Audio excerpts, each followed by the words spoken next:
What's up, guys? This is Carter Thomas with Bluecloudsolutions.com, and today I'm going to talk a little bit about whether you are thinking about stopping or starting, and I'm going to explain what I mean by that.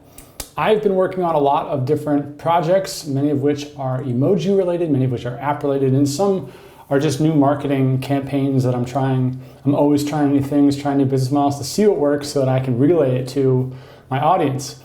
And as I get into new projects, anytime I start something new, I've noticed that there's a big difference between people that end up succeeding, either short-term or long-term, and people that get frustrated and inevitably have these highs and lows. And I think that we can all agree that this happens to every one of us, right? We all have highs, we all have lows, we all have moments where it feels like everything, like nothing works. We got to get amped back up to get going again.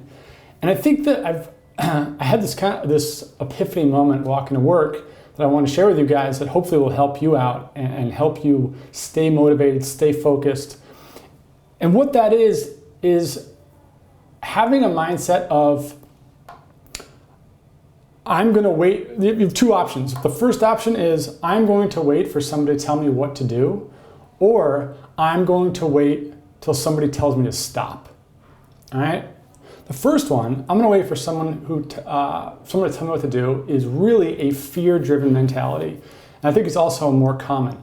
Everybody experiences this almost on a daily level, but it's this idea of, I don't know which decision to make because I don't know what the right decision is, and I'm waiting for somebody to tell me what the right move is so that I can make that decision in confidence. And there's a whole boatload of Tony Robbins level psychology behind that. But what you need to know is you're not making decisions because you're not confident that it's the right decision.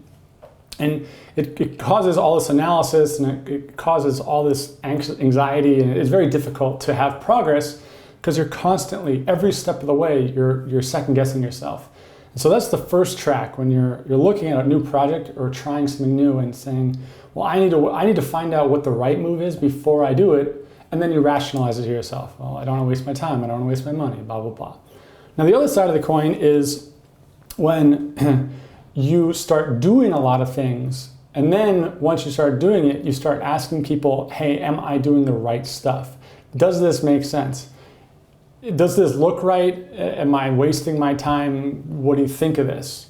All right? And when you look through in Bluecloud, in our community, or when you talk to people in the app community, or really entrepreneurs in general, you find that the most successful people tend to have that mentality. They don't look for permission slips. They look for validation of what they're already doing.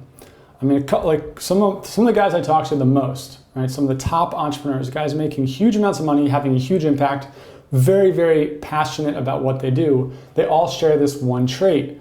And that is that they get an idea, they spend about a day or two assessing that it makes sense. They may call a few people to make sure that everything looks good, and then they just start going. And they go hard. And then in about a week, they turn around and they call other people, they talk to their team, and they make sure that they are still on track, that things still look good. But their default setting is go, and it is not put the brakes on. It's just keep going, keep trying things, but make sure that I have people that I can call to back up the fact that I'm doing the right stuff. And so I think that this is really important because whenever you're in a low in business and in life, whenever you go from a high, you accomplish something, you get a success, and then you go to a low, you immediately start to default to this mentality of, well, I need to find the answer. I need to find the hack. I need to find the tactic, the easy thing that's going to get me out of this hole so that I feel great again and so I can get back into that momentum state.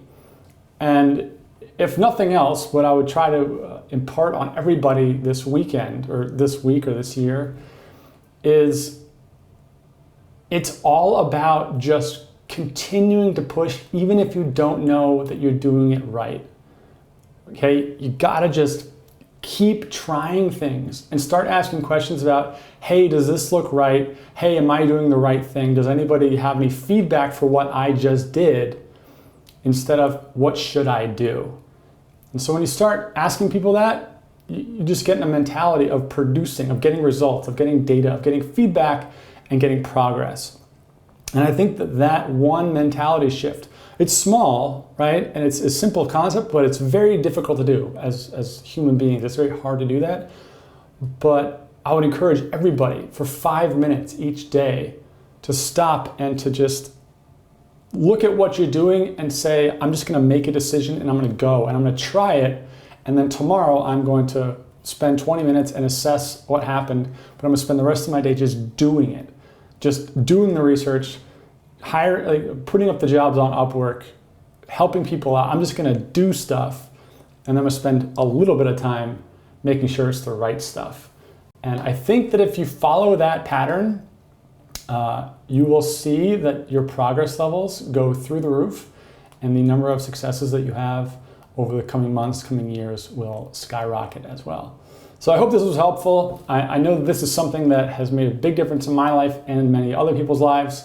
So if it was helpful, please give a thumbs up on YouTube or a like on Facebook. Make sure you subscribe to us or like our page.